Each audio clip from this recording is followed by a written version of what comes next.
hirrisa walaba seenaan isaa bal'aa aadaa foodaa qaba kanaafuu falmata falmachuudha qaba mirga isaa dhibbaa sabab sablammoonni uummata Itoophiyaa xiqqaa guddaan kaane haa eeggannoo biyyaa osoo nuti jirru osoo goonni jiru wanti kan Itoophiyaa.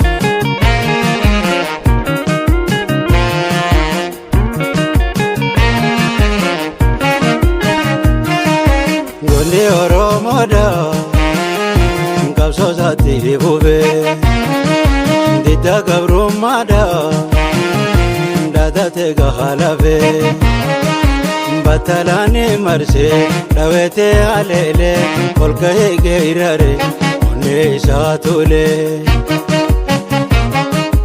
gumachaan eeggannoo juntarraa arjummaa dhiiga dhangalaafnee lubbuun jijjiirannaa.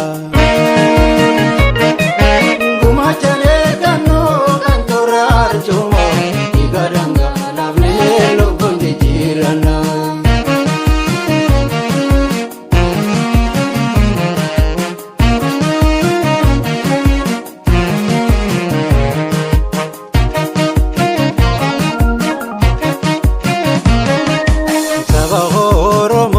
Hirrisa walaba seenaan isaa bal'aa aadaa foodaa qaba kanaafuu falmata falmachuudha qaba mirga isaa dhibbaa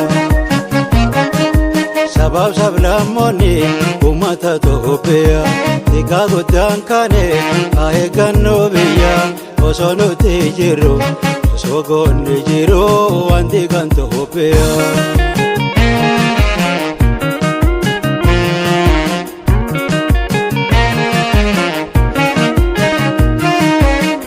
Tandugaada qabsaa'onni sabaa biluu abaaboosa baasuuf haquu qaba dirree qabsoo irratti fufullee warraaqaa saba sagalmeesse seenaan kaasaa maqaa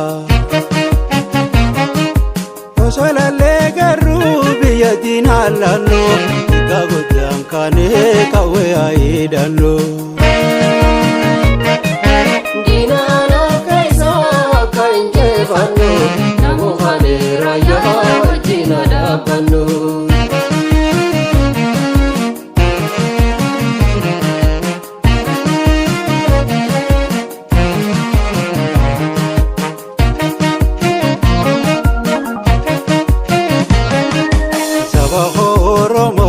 Hirrisa walaba seenaan isaa bal'aa aadaa foodaa qaba kanaafuu falmata falmachuudha qaba mirga isaa dhibbaa